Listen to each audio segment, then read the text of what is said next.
Boa noite, Alessandra. Boa noite. Estamos eu e você aqui, dando início a mais um trabalho do Clube da Aprendizagem, nessa série de oficinas denominada Discutindo a Psicopedagogia, né?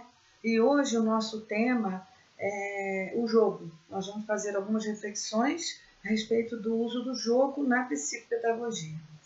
Nós já tivemos uma outra oportunidade em que conversamos sobre isso. Não me lembro se você estava presente. E nessa oportunidade, eu me lembro que eu falei a respeito do significado da palavra jogo, jogar. Será que você pegava um pilô para mim lá? Onde fica? Lá no consultório. Porque nós usamos a palavra jogo na língua portuguesa de maneira diferente daquela que é usada no espanhol. O espanhol tem o verbo jugar. Ah, meu Deus, não está funcionando. Deixa eu desligar. Bom, o pilô não está funcionando, a gente vive sem pilô. Em espanhol, nós temos o verbo jugar e a palavra juego. Nós, em português, temos o verbo brincar e temos o verbo jogar. E nós temos daí dois substantivos. Para brincar, nós temos o brinquedo. Para jugar, para jogar, nós temos o jogo. Quando a gente fala do jogo na psicopedagogia, na realidade, nós estamos nos referindo ao brincar, a forma de brincar, de utilizar da brincadeira para aprender. Então, aqui a gente tem, por exemplo, jugar, em espanhol, e aí vai dar juego, o substantivo juego. Isso em espanhol. Em português, nós temos brincar, vai dar o substantivo brinquedo, e nós temos também jogar, que vai dar o substantivo jogo. Então, no caso da psicopedagogia, nós usamos a palavra jogo, mas na realidade nós estamos nos referindo à ação de brincar. Por quê? Porque brincar, já dizia Alicia Fernandes, é quase tão lindo como aprender. Né? Dizer, brincar resgata no sujeito as possibilidades de aprendizagem, principalmente a criatividade, a autoria de pensamento. Quando é uma criança menor que precisa de lidar com regras, então o brincar também é uma oportunidade para que a entrada das regras, né, do social apareça na relação. Então, na realidade, nós falamos jogo na psicopedagogia, mas se trata do brincar, da ação do brincar, né? Mas esse brincar em psicopedagogia, ele pode ser usado, ele pode ser promovido, né? Sem nenhum material, com o próprio corpo, com a fala, com a expressão facial, com dramatização, né? E pode ser também oportunizado com algum material concreto, com algum jogo, como é o termo que a gente usa, né? Então, hoje eu trouxe dois jogos para a gente poder entender como é que seria a escolha desse material estruturado, concreto, para que a gente pudesse usar no tratamento psicopedagógico. Porque não é qualquer brinquedo que é psicopedagógico. E às vezes as pessoas ficam assim num afã de comprar coisa, e saem comprando, às vezes, brinquedos que não têm assertividade no trabalho psicopedagógico, né? Por quê? Uma coisa é o brinquedo pedagógico, é a escola se apropriar de um brinquedo, de um jogo, por exemplo, dominó, um jogo tradicional. A escola vai e faz um dominó com as 4 operações, ou faz um dominó de sinônimos, ou faz um dominó de antônimos, né? Isso, por exemplo, loto. Loto é um brinquedo tradicional. Na festa junina se joga loto. Aí a escola vai e faz um loto de palavras, um loto de sílabas. Isso é pedagógico. Isso não é psicopedagógico. Tá? Por quê? A psicopedagogia, ela vai usar esse material não focado na aprendizagem de conteúdo, como a pedagogia faz. Né? A pedagogia vai usar isso para desenvolver um conteúdo. E nós não. Nós vamos usar esse material, o brinquedo, o jogo, para poder estabelecer uma relação com o nosso atendido, para poder estabelecer um vínculo dele, muitas vezes, com a realidade concreta. Né? E sempre a psicopedagogia atua nesse espaço entre objetividade e subjetividade. Então, na escolha do material, a gente precisa de ter bem claro o que é que esse material vai proporcionar. Então, por exemplo, eu trouxe hoje aqui a Torre de Hanoi, né? Acho que a maioria das pessoas conhecem a Torre de Hanoi. Esse modelinho é um modelinho triangular, mas a maioria delas é feita no retângulo, né? E a Torre de Hanoi, ela, muitas vezes a pessoa compra, bota lá no consultório e não sabe para que vai usar, né? Bom, a Torre de Hanoi, como o próprio nome diz, é um jogo chinês, né? E Hanoi é uma cidade da China. Então, a Torre de Hanoi é um jogo que era muito utilizado nessa cidade e pelos chineses. Esse modelo aqui é composto por 4 círculos. Está faltando um aqui, deve ter caído, porque tem um pretinho. Na realidade, são 5 círculos. Deve ter caído lá no armário. Mas não importa, 4 a 5 círculos. Qual é o objetivo? O que eu vou fazer se eu compro a Torre de Hanoi? Quando eu vou usar a Torre de Hanoi? Em primeiro lugar, eu tenho que ter um respeito pelo jogo. Tem que ter um respeito pelo jogo. Porque o jogo é criação da humanidade. O jogo não foi criado por mim, nem por você, nem pela escola, nem pela psicopedagoga tal ou qual. O jogo, o brincar, faz parte da história da humanidade. Então, a primeira coisa que eu tenho que ter é respeito. Respeito pelo brinquedo, respeito pelo jogo, pela tradição que ele contém, pela história que ele armazena. Depois eu tenho que entender o que eu vou fazer com isso, né? O que eu vou fazer com isso? Quando é que eu vou usar? Então, a gente usa a Torre de Hanoi quando a gente precisa de trabalhar a cópia. Não adianta você ter a Torre de Hanoi e não entender isso. Por quê? Qual é o objetivo do jogo? O objetivo do jogo é transplantar esta organização aqui para um desses 2 pinos. Eu posso passar por um para chegar ao outro. Então, por exemplo, né, tem uma regra. A regra, o limite, porque tudo tem que ter limite, né? O ser humano, ele é ilimitado, então é preciso que o limite seja colocado de fora para dentro, porque não existe limite interno. O ser humano não tem limite interno, então é a sociedade que bota o limite. Daí, então, a regra, o limite é o seguinte. Vocês observam que os aros, os círculos são maiores. O vermelho é maior do que o azul, do que o amarelo, do que o verde, né? Então, é preciso, a regra, o limite é o seguinte. Na hora de passar para esses 2 pinos, eu nunca posso colocar um disco maior em cima do menor, tá? Mas eu preciso fazer a cópia dessa estrutura aqui. Ou seja, só vou concluir o jogo quando eu tiver conseguido copiar essa organização que está aqui para um desses 2 pinos. Ou seja, o vermelho embaixo, o azul, o amarelo, depois o verde. Como eu faço isso? Eu faço essa cópia utilizando o apoio de um dos 2 pinos. Então, por exemplo, eu começar a jogar, eu venho para cá, não posso colocar o amarelo aqui, porque se eu fizer isso eu estarei contrariando a regra, então eu venho com o amarelo para cá. Mas eu posso pegar o verde e jogar para cá. Se eu faço isso, eu libero o azul. Agora eu tenho que pensar, porque eu tenho que liberar o vermelho, não é? Para eu liberar o vermelho, o que eu faria?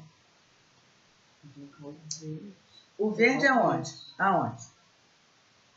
Aqui ou aqui? Eu acho que sim. Isso, o verde em cima do vermelho. Porque aí eu libero o amarelo para vir para cá. E aí agora eu posso pegar o verde e trazer para cá. Quando eu faço isso, o que aconteceu? Eu liberei o vermelho. Certo? Liberei o vermelho. Agora eu tenho que pegar essa combinação aqui e passar para cá. Mas tem uma coisa importante que eu já defini. É que vai ser nesse pino que eu vou fazer a cópia. Tem outra questão também interessante aqui, que é a questão da memória. Né?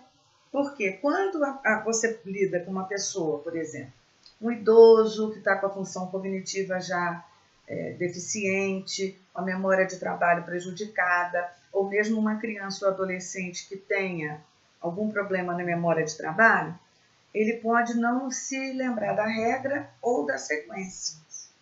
Né? Então eu tenho que passar o azul para cá, certo? Para eu passar o azul para cá, se eu botar o verde aqui, eu tenho que botar eu não posso botar o amarelo por cima. Então, para onde eu tenho que botar o verde? O verde em cima do vermelho. Certo?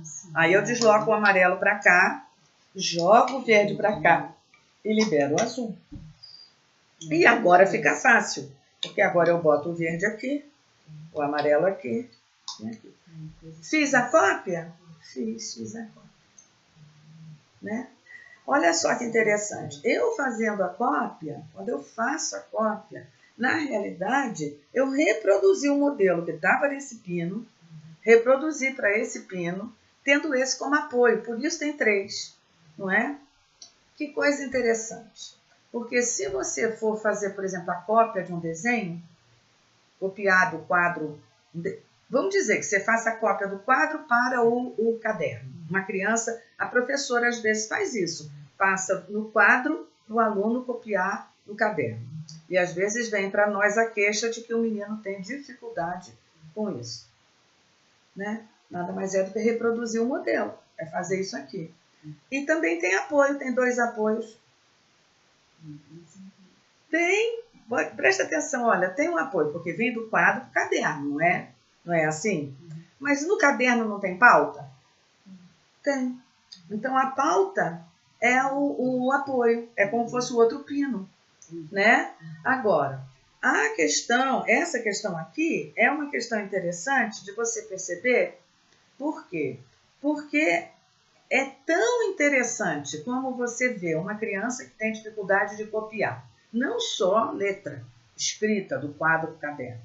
Às vezes, copiar uma posição, copiar um movimento, imitar, copiar um desenho, tá? Qualquer situação que envolva a reprodução de uma situação, a Torre de Hanoi vai ajudar. Porque vai interferir na estrutura mental. Não é uma coisa, como é que eu vou dizer? Não é uma coisa exercício puro. Porque tem que ter uma estratégia. Você viu como eu perguntei para você? Onde eu vou botar lá agora? Como é que eu vou botar lá? Se você não pensar, às vezes a gente tem a ideia de que a cópia é um mecanismo muito simples. De que a cópia é só repetição. Né? Mas não é. Porque você precisa de ter uma estrutura mental para poder reproduzir o modelo. Se você não tem essa estrutura mental para poder reproduzir, porque você tem que olhar, você tem que botar o modelo na sua mente, né, para poder reproduzir. É por isso que as crianças pequenas fazem o espelhamento das letras, espelham as letras, espelham os números. Porque nesse movimento de botar, interiorizar e jogar para fora, sai deformado. Não é interessante isso, Alessandra? Sai deformado, entendeu? Então, esse material aqui é um material que serve justamente para você poder trabalhar essa estrutura mental. né? E permitir que a reprodução de modelos e a cópia possa ser feita de uma maneira mais eficiente, né? Porque na nossa vida nós reproduzimos modelo. Não reproduzimos modelo? Não. Nós aprendemos, Piaget diz isso, nós aprendemos mesmo como adultos pela imitação. Então, copiar, né, é uma maneira de você reproduzir o modelo e tem a ver com esse processo, com essa função imitativa. Aí, eu trouxe um outro jogo para a gente pensar hoje, que é o Tangram. Também um jogo chinês. Eu acho que eu hoje estava com a China na cabeça. Um jogo também de origem chinesa, o Tangram, né? E o Tangram, ele tem uma série de lendas. É muito interessante quando a gente trabalha, conhecer a lenda do Tangram. Existem várias lendas sobre o Tangram. A que eu acho mais, assim, a que me toca mais, a que eu acho mais bonita, é aquela que conta a seguinte história, que havia um imperador que era apaixonado pela sua esposa, pela imperatriz. E um dia, essa imperatriz morreu. E ela, por sua vez, tinha um vaso de porcelana e ela era encantada, ela era apaixonada por esse vaso. Era o objeto do palácio que ela mais gostava. Então, com o falecimento da imperatriz, o imperador pegou esse vaso, botou numa urna de vidro e ficava ele ali, digamos assim, colocado nessa urna para admiração. E era uma maneira dele, imperador, se comunicar com a mulher morta. Até que um belo dia, um empregado do palácio, inadvertidamente, sem querer, derrubou o vaso e o vaso se quebrou. Você conhece essa história? E aí o vaso se quebrando, né, o imperador ficou com muita raiva, despediu o empregado, castigou essa coisa toda. Mas ele, no afã de querer manter o vínculo com a esposa falecida, ele vai tentar montar o vaso.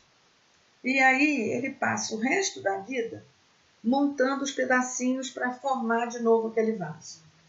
E nisso, né, ele percebe que ele não consegue formar o vaso como era, mas ele cria outras coisas. Então eu acho essa lenda muito bonita, porque fala exatamente dessa coisa, né, da gente poder recomeçar. Na nossa vida, quantos vasos já se partiram, né? Não é? Muitos vasos se partiram, né?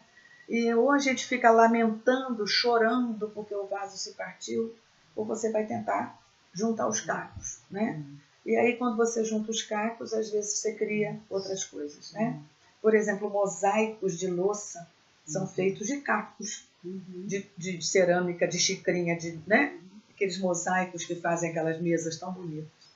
Então, o Tangram é esse jogo composto por 7 peças. São 2 triângulos grandes, são um triângulo médio, 2 triângulos pequenos, um losango e um quadrado.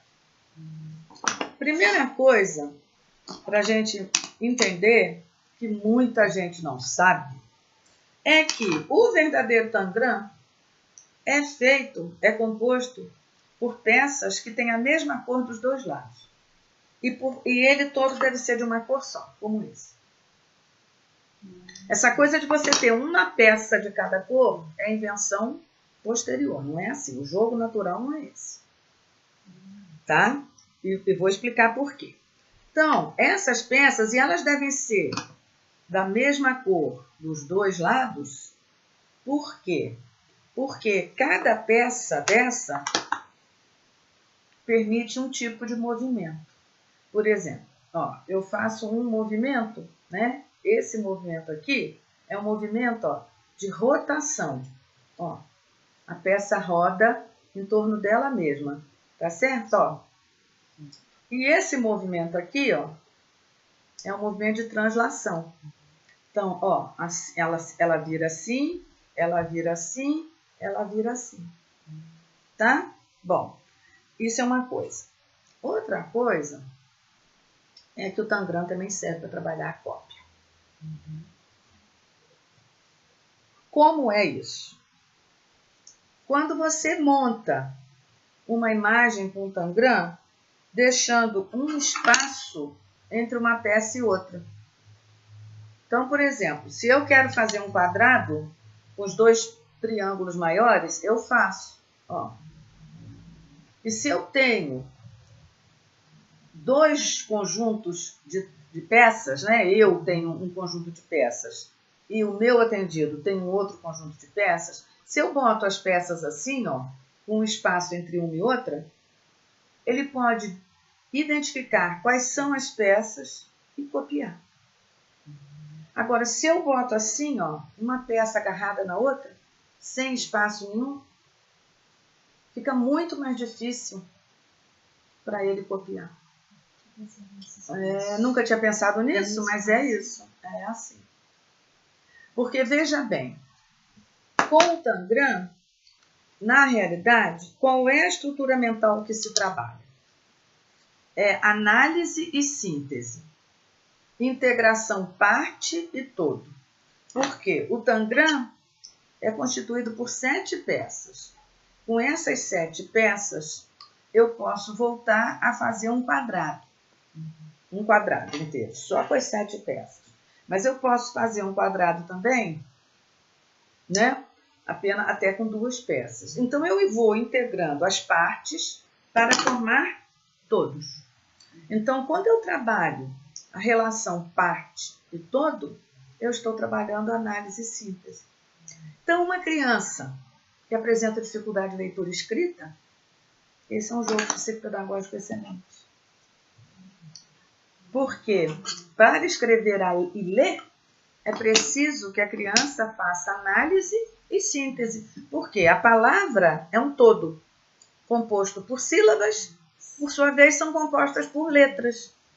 Então, vai da letra a palavra, ou da palavra a letra, né? A palavra vai da letra a sílaba a palavra, ou palavra, sílaba, letra.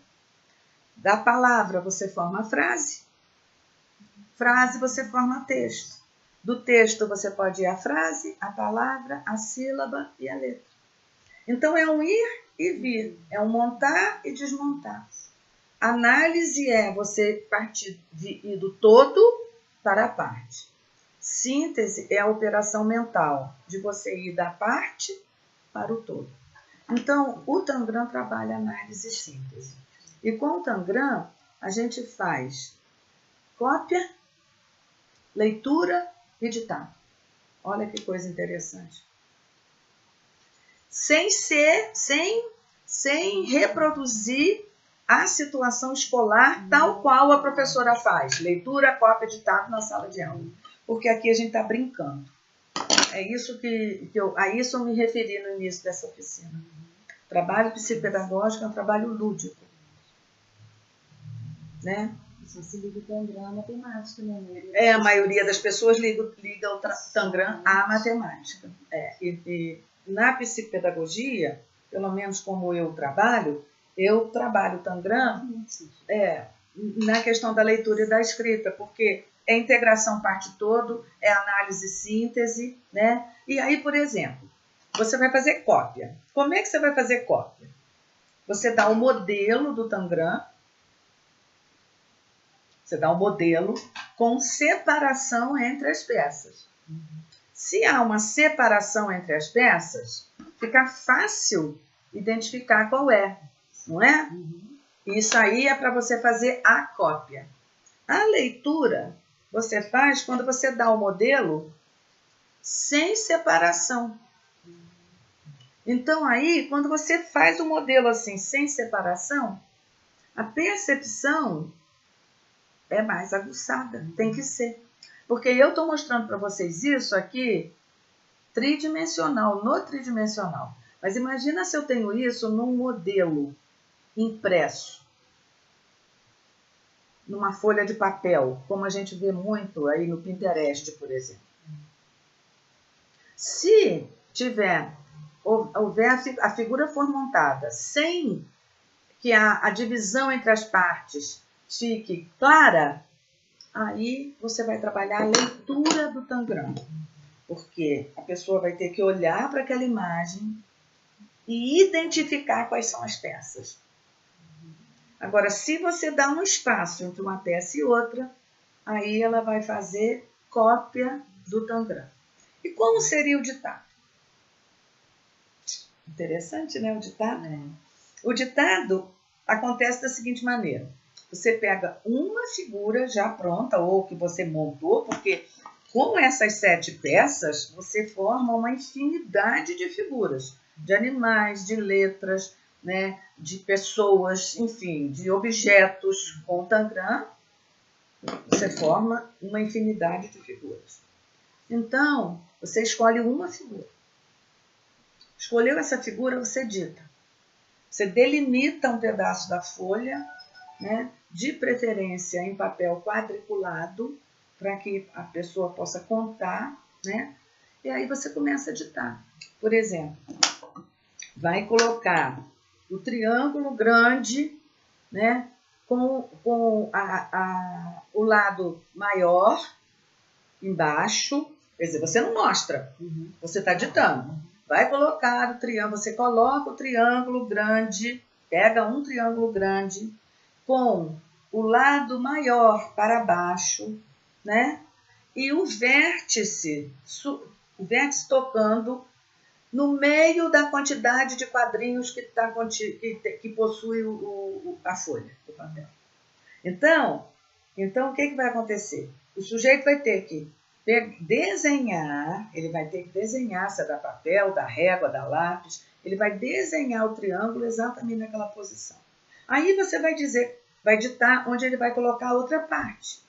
Por exemplo, né, vamos dizer que o quadrado tenha que ficar, né, aqui. Como é que eu ditaria isso? Eu diria que o quadrado deveria manter, né, o vértice, um dos vértices do quadrado, encostando contíguo ao vértice do triângulo grande à direita ou à esquerda. Ó, olha que coisa interessante também. Quando eu faço ditado, eu amplio o vocabulário. Eu uso palavra, por exemplo, canto superior direito, canto superior esquerdo, vértice, né? Lado maior, lado menor, em oposição, em conjunção. Então, essa nomenclatura é que vai permitir que o sujeito consiga reproduzir a figura. Aí, depois que ele montou a figura, aí você dá o modelo para ele poder corrigir, para ver se fez de acordo ou não. O ditado é o mais difícil, a cópia é o mais fácil. Tá? Então, com o tangram a gente faz leitura, cópia e ditado. O que é o mais fácil? É a cópia. Porque na cópia, eu repito, as imagens têm uma separação. A leitura é um pouco mais difícil, o ditado é mais ainda. Mas é um material, um brinquedo muito rico para que a gente possa usar na intervenção psicopedagógica. Porque a psicopedagogia é isso. Chega uma criança com uma queixa de que não está lendo, que não está escrevendo, que não consegue fazer uma boa leitura, que não consegue fazer uma cópia. Eu não posso reproduzir no consultório a situação escolar. Porque muitas vezes o vínculo que vem da escola é um vínculo muito negativo. Então é preciso que o psicopedagogo ele faça essa reflexão. Não fica nessa coisa de comprar jogo, comprar brinquedo, sem ter noção. Para que eu vou usar? Como é que eu vou usar? Né? Não é assim. Essa série que nós estamos fazendo aqui no clube, que tem esse título, Discutindo a Psicopedagogia, tem esse objetivo, propor reflexões. Hoje eu trouxe uma reflexão bem concreta, né? Trazendo 2 jogos que poderiam servir de exemplo. Mas é importante que a gente pense isso antes da gente agir, né? Não sei se atendeu. Você tinha conhecimento disso, Alessandra? do uso do Tangram e da Torre de Hanoi com esse objetivo? Esse objetivo não, foi. Aliás, os dois seriam para matemática, né? Você achava que os dois eram para matemática? Pois é, muita gente pensa assim. Né? Tem uma coisa também muito interessante, eu vou botar para vocês na plataforma, que é o seguinte: você aproveitar essa disposição dos discos do Tangram para você também fazer um outro tipo de cópia no papel. Em desenhos onde você reproduz essa arrumação, só que aqui está no plano tridimensional. E no papel, o plano é bidimensional, né? E aí, o sujeito olha no papel e tem que reproduzir aqui. Eu vou disponibilizar para vocês isso na plataforma, porque eu acho que vocês vão gostar. E vou disponibilizar na plataforma também alguns modelos do Tangram. Porque uma coisa que eu vejo que é, no meu ponto de vista, uma coisa inadequada, é o Tangram com uma peça de cada cor, e aí monta as figuras com aquelas peças coloridas, porque fica muito fácil, não tem desafio cognitivo aquilo. Reproduzir o Tangram com as peças, um de cada cor, olha como fica fácil se cada peça está de uma cor. Não fica fácil? Cadê o desafio cognitivo? Cadê o estímulo? Cadê botar em jogo análise e síntese? Impressionante na leitura, né? E tem uma outra coisa também que eu vou botar para vocês na plataforma, é quando a gente trabalha com adulto, adolescente e o idoso, é você poder trabalhar o Tangram, formar mandalas com Tangram. Sabe? Criar mandalas. Né? E eu tenho alguns modelos disso, de mandalas com Tangram, interessantes. Eu vou disponibilizar o arquivo para vocês na plataforma também, tá? Para que vocês possam ter ideia. Porque o que eu vou botar são sugestões. Logicamente que com a autoria da gente, a gente pode ir ampliando, criando, inventando. E aí o que vocês forem criando e inventando, a gente vai compartilhando também na plataforma. Porque o objetivo do clube é esse, né? Que a gente possa trocar. Tá certo? Alguma pergunta, Alessandra? Não. Só você que veio hoje, nós hoje estamos assim, eu e a Alessandra em dupla. Porque o pessoal de Varginha está muito preguiçoso. E aí o pessoal de Varginha não tem vindo. Então, um puxãozinho de orelha aí no pessoal de Varginha. Porque o pessoal de fora vai assistir a oficina pela internet, né? Pela plataforma. Mas o pessoal de Varginha podia ter vindo aqui.